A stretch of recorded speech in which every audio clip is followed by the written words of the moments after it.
Good morning students. आज के इस वीडियो क्लास में आप सभी लोगों का स्वागत है। स्टूडेंट्स, पिछले क्लास में हमने राजनीतिक व्यवस्था विश्लेषण का एक वीडियो आप सभी लोगों ने देखा होगा। उसमें हमने राजनीतिक व्यवस्था सिद्धांत का एक परिचय प्रस्तुत किया था। आज के इस वीडियो में हम एक नवीन टॉपिक डेविड ईस्टन द्वारा राजनीतिक व्यवस्था का जो सिद्धांत प्रतिपादित किया उसके ऊपर विस्तार से चर्चा करेंगे। जैसा कि पिछले वीडियो में हमने आपको बताया भी था कि राजनीति विज्ञान में व्यवस्था सिद्धांत का प्रतिपादन करने वाले विचारकों में डेविड ईस्टन का नाम सर्वप्रथम लिया जाता है, क्योंकि समाज शास्त्र से व्यवस्था सिद्धांत को ग्रहण करने वाले जो विद्वान थे वो डेविड ईस्टन ही थे। और डेविड ईस्टन ने 1953 में एक बुक लिखी थी जिसका नाम था द पॉलिटिकल सिस्टम। इस पॉलिटिकल सिस्टम बुक में उन्होंने व्यवस्था विश्लेषण के बारे में बताया था। डेविड ईस्टन का ये जो व्यवस्था सिद्धांत है वह एक प्रक्रिया के रूप में है, एक प्रोसेस के रूप में है, जिसमें राजनीतिक व्यवस्था में निवेशों और निर्गतों के मध्य बदलने वाली एक प्रक्रिया लगातार चलती रहती है, जिसको कई बार इनपुट आउटपुट मॉडल के नाम से भी जाना जाता है। डेविड ईस्टन ने व्यवस्था सिद्धांत को प्रतिपादित करते हुए यह माना कि ये जो संपूर्ण समाज है वो एक व्यवस्था है, संपूर्ण समाज एक व्यवस्था के रूप में है और राजनीतिक व्यवस्था इसी समाज में एक उप व्यवस्था है। या ये कहें दूसरे शब्दों में हम कह सकते हैं कि राजनीतिक व्यवस्था समाज की एक उप व्यवस्था है। डेविड ईस्टन ने यद्यपि अपने व्यवस्था सिद्धांत के बारे में द पॉलिटिकल सिस्टम में लिखा था, लेकिन वास्तव में इसका जो मॉडल, इसका प्रतिरूप है वो उन्होंने अपनी दूसरी जो पुस्तक थी जिसका नाम था ए फ्रेमवर्क फॉर पॉलिटिकल एनालिसिस, जो कि 1966 में प्रकाशित हुई। इस दूसरी पुस्तक में उन्होंने व्यवस्था सिद्धांत का विस्तृत जो प्रारूप या ये कहें कि एक मॉडल प्रस्तुत किया था। और डेविड ईस्टन के इस व्यवस्था मॉडल को या व्यवस्था सिद्धांत से संबंधित जो मॉडल उनके द्वारा प्रतिपादित किया गया, इसको हम एक रेखा चित्र के माध्यम से बहुत अच्छी प्रकार से समझ सकते हैं। एक रेखा चित्र के माध्यम से डेविड ईस्टन ने अपने व्यवस्था सिद्धांत को समझाया है। उन्होंने संपूर्ण समाज को एक पर्यावरण की संज्ञा दी और कहा कि पर्यावरण राजनीतिक व्यवस्था को प्रभावित करता है और राजनीतिक व्यवस्था है वो पर्यावरण को प्रभावित करती है। यहाँ एक चित्र बनाया हुआ है जिसमें संपूर्ण आप एक आयताकार बॉक्स देख रहे हैं, ये संपूर्ण है, इसको उन्होंने पर्यावरण कहा और पर्यावरण के भीतर एक उप व्यवस्था के रूप में राजनीतिक व्यवस्था मौजूद है। अब अपने इस व्यवस्था सिद्धांत में डेविड ईस्टन ने राजनीतिक व्यवस्था के निवेश व निर्गत कार्यों के आधार पर अपनी राजनीतिक व्यवस्था का यह प्रतिमान प्रस्तुत किया, जिसे इस रेखा चित्र में हम भली प्रकार से समझ भी सकते हैं। ईस्टन के अनुसार राजनीतिक व्यवस्था का प्रमुख कार्य जो मूल्य है या का आधिकारिक और वैध तरीके से आवंटन है, विभिन्न मूल्यों का आधिकारिक और वैध तरीके से आवंटन इस राजनीतिक व्यवस्था का प्रमुख कार्य उन्होंने बताया। डेविड ईस्टन ने राजनीतिक व्यवस्था को वास्तव में निवेशों को निर्गतों में बदलने वाली एक व्यवस्था के रूप में इसको चित्रित किया। डेविड ईस्टन के सिद्धांत या व्यवस्था सिद्धांत के 3 प्रमुख भाग हम बता सकते हैं। प्रथम भाग है वो निवेश, और जिसको हम इनपुट्स के रूप में यहाँ दिखाया है, इनपुट्स या निवेश।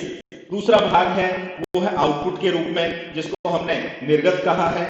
और तीसरा जो भाग है वो है निर्गतों को पुनर्निवेश में बदलने वाली जो पुनर्निवेश प्रक्रिया, जिसको फीडबैक चेन भी हम कह सकते हैं। तो ये फीडबैक चेन, ये 3 प्रमुख घटक हैं इनके। हम एक एक घटक के बारे में, पहले हम निवेश या ये आगत घटक है इनको देख लेते हैं। ये आगत घटक राजनीतिक व्यवस्था के ऐसे कार्य हैं जो उसे गति प्रदान करते हैं तथा उसके अस्तित्व को बनाए रखने में मदद भी करते हैं। समस्त निवेश कार्यों को हम 2 भागों में बांट सकते हैं, एक निवेश मांग और दूसरा निवेश समर्थन। तो राजनीतिक व्यवस्था में विभिन्न प्रकार के निवेश मांग और निवेश समर्थन है वो लगातार उठते रहते हैं। जो राजनीतिक व्यवस्था से जब ये निवेश और मांग और समर्थन है ये राजनीतिक व्यवस्था से होकर गुजरते हैं, तो इनको फिर राजनीतिक व्यवस्था इनको आउटपुट में बदलने का काम करती है।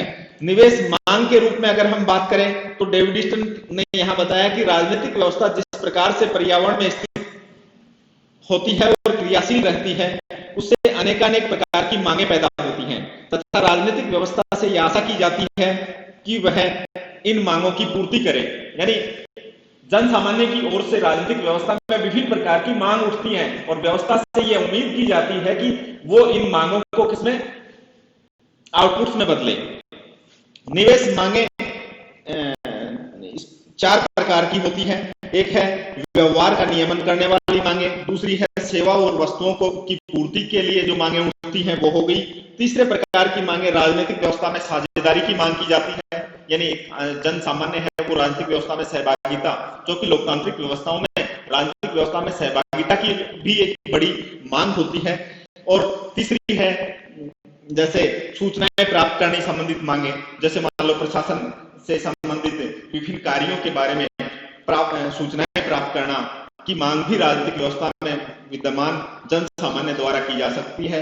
सूचना का अधिकार इसमें एक बड़ा उदाहरण हमारे सामने है कि हम राजनीतिक व्यवस्था में प्रशासन में कुछ कार्यों के बारे में अगर कुछ सूचनाएं प्राप्त करना चाहते हैं तो सूचना के अधिकार के तहत हम उनकी डिमांड कर सकते हैं, तो ये सूचनाओं को प्राप्त करने की भी मांग यहाँ उठ सकती है।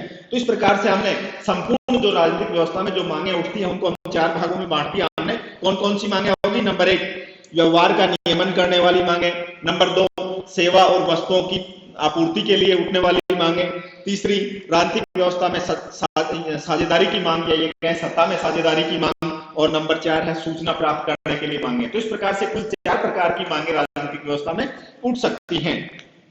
अब क्या होता है कि जो मांग राजनीतिक व्यवस्था में उठेगी उन मांगों को समर्थन मिले, क्योंकि मांग बहुत सारी उठेगी लेकिन उनमें मांगों को जब समर्थन मिलेगा तभी वो राजनीतिक व्यवस्था में उसके प्रति उस पर कोई डिसीजन होगा या उससे कोई आउटपुट निकल के आएगा। तो इस प्रकार से मांग के साथ साथ जो समर्थन है वो भी एक महत्वपूर्ण इनपुट है। किसी राजनीतिक व्यवस्था की क्रियाशीलता तथा स्वयं व्यवस्था के अस्तित्व को बनाए रखने के लिए उन्हें समर्थन मिलना अत्यंत आवश्यक है, जिसे निवेश समर्थन कहा जाता है। निवेश समर्थन राजनीतिक व्यवस्था के लिए एक प्रकार से ऊर्जा का काम करता है। निवेश समर्थन का एक अन्य अर्थ यह है कि जो पक्ष निवेश की मांग प्रस्तुत करता है वह इन मांगों का निरंतर समर्थन करे तथा इसकी ओर सरकारी तंत्र का ध्यान आकर्षित करे और यह उसकी पूर्ति में, ताकि सरकारी पक्ष है उसकी पूर्ति में रुचि ले। अब होता यह है कि मांग तो बहुत सारी उठेंगी लेकिन सबको कितना समर्थन मिल पा रहा है, उस मांग को मिलने वाले समर्थन के आधार पर ही प्रशासन या ये कहें कि राजनीतिक व्यवस्था उस मांग या उस डिमांड को आउटपुट में बदलेगी, उसकी जितनी रुचि होगी उस प्रकार से। तो इस प्रकार से उनका निवेश समर्थनों का भी होना अत्यंत आवश्यक है। और निवेश समर्थन भी कई प्रकार के हो सकते हैं। विशेष रूप से हम 4 प्रकार के निवेश समर्थनों की यहाँ बात करेंगे, जिसमें नंबर 1 है भौतिक समर्थन, यानी कोई मांग उत्पन्न हो रही है उसके लिए भौतिक समर्थन दिया जाए।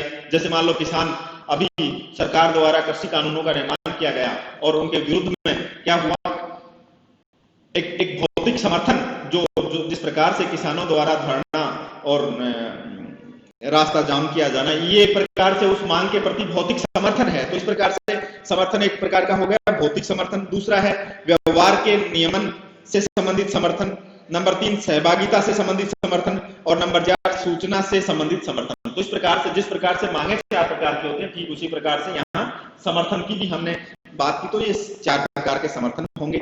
उसके बाद में आता है आउटपुट, यानी ये विभिन्न प्रकार के इनपुट्स व्यवस्था में आएंगे। तो व्यवस्था में इनपुट्स के आने के पश्चात कुछ आउटपुट्स है वो निकल के आएंगे और जिन्हें हम निर्गत, यहाँ डेविड ईस्टन ने जिन्हें निर्गत कार्य कहा है। तो ये जो आउटपुट फंक्शन है या निर्गत कार्य है, ये राजनीतिक व्यवस्था में निवेशों को निर्गतों में बदलते हैं। इसका सरल सा अर्थ यह हुआ कि राजनीतिक व्यवस्था एक प्रकार की मशीन है और वो मशीन निवेश मांगों के रूप में कच्चा माल लेती है और राजनीतिक व्यवस्था से गुजरने के पश्चात, या ये कहें कि उस मशीन से गुजरने के पश्चात वह इन निवेश या ये कहें कि आगतों को निर्गतों में बदलती है। एक प्रकार से निर्गत यहाँ तैयार माल का हो गया। जैसे एक फैक्ट्री से हम इसका तुलना करें, राजनीतिक व्यवस्था की एक मशीन से तुलना करें जिसमें निवेश के रूप में, इनपुट्स के रूप में रॉ मटेरियल आता है, व्यवस्था से गुजरने के पश्चात, मशीन से गुजरने के पश्चात वो एक तैयार माल के रूप में हमारे समक्ष उपस्थित होता है। तो ठीक उसी प्रकार से डेविड ईस्टन ने इसकी तुलना एक मशीन से की है, एक फैक्ट्री से इसकी तुलना हम कर सकते हैं। तो इस प्रकार से विभिन्न प्रकार के जो निवेश आए वो एक प्रकार के रॉ मटेरियल के रूप में होते हैं। व्यवस्था अपनी क्षमता और स्थिति के अनुसार इन्हीं रॉ मटेरियल्स को, इन्हीं आगतों को नीतियों और कार्यक्रमों के रूप में का उत्पादन के रूप में उसे बदल देती है। इससे राजनीतिक व्यवस्था में कुछ पक्षों को लाभ होता है तो कुछ पक्ष इस लाभ से वंचित रह जाते हैं। इसे ही डेविड ईस्टन ने राजनीतिक व्यवस्था द्वारा मूल्यों का आधिकारिक या बंधनकारी वितरण कहा है। राजनीतिक व्यवस्था के आउटपुट फंक्शन पर्यावरण को प्रभावित करते हैं। राजनीतिक व्यवस्था के इन निर्गतों को भी हम 4 भागों में बांट सकते हैं। देखो कौन कौन से निर्गत होंगे। नंबर 1 दोहन संबंधित निर्गत, नंबर 2 व्यवहार के नियमन संबंधित निर्गत, नंबर 3 सहभागिता संबंधित निर्गत और नंबर 4 है सूचना संबंधित निर्गत। तो इस प्रकार से हमने देखा कि इस प्रकार से राजनीतिक व्यवस्था जो निवेश कार्य हैं उनको निर्गत कार्यों में, निर्णय और नीतियों में बदल देती है। लेकिन यहाँ अब इस व्यवस्था सिद्धांत का एक पक्ष और है और वो है पुनर्निवेश श्रृंखला, फीडबैक चेन जिसको हम कहेंगे। देखिए फीडबैक चेन की अगर बात करें, पुनर्निवेश प्रक्रिया की अगर बात करें तो इसमें क्या होता है कि राजनीतिक व्यवस्था में जब विभिन्न प्रकार के नीतियों का निर्माण किया जाता है, डिसीजन लिए जाते हैं, तो वो डिसीजन और नीतियां हैं उससे कुछ लोग संतुष्ट हो पाते हैं, कुछ लोग उससे संतुष्ट नहीं हो पाते। तो इस प्रकार से एक प्रकार से जो निर्णय और नीतियां लिए गए, जो निर्णय और नीतियों का निर्माण किया गया, पुनः राजनीतिक व्यवस्था में नई इनपुट्स के रूप में वो प्रवेश करेगी और विभिन्न प्रकार के आउटपुट से नए इनपुट्स पैदा होंगे। ये इनपुट्स है वापस राजनीतिक व्यवस्था में जाएंगे और पुनः उन पर कुछ नीतियां और निर्णय का निर्माण होगा। तो इस प्रकार से राजनीतिक व्यवस्था में ये श्रृंखला लगातार चलती रहेगी।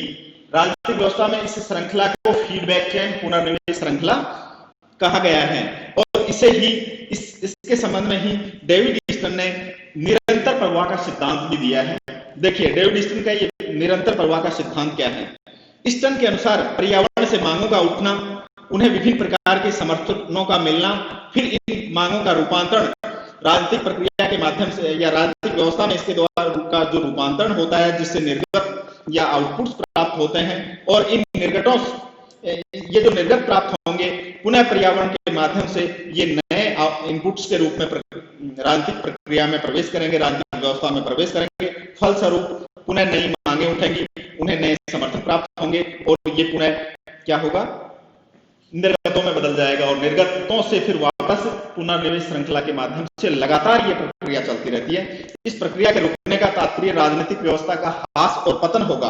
यानी ये प्रक्रिया अगर रुक जाएगी, ये प्रक्रिया अगर बंद हो जाएगी तो ये मान लीजिए कि राजनीतिक व्यवस्था का ह्रास या उसका पतन निश्चित है। अतः यह प्रक्रिया निरंतर चलती रहनी चाहिए। इसे ही डेविड ईस्टन का निरंतर प्रवाह का सिद्धांत भी कहा जाता है। नेक्स्ट, डेविड ईस्टन के व्यवस्था सिद्धांत की कुछ आलोचनाएं और उसके महत्व के बारे में हम नेक्स्ट क्लास में विस्तार से चर्चा करेंगे। Thank you.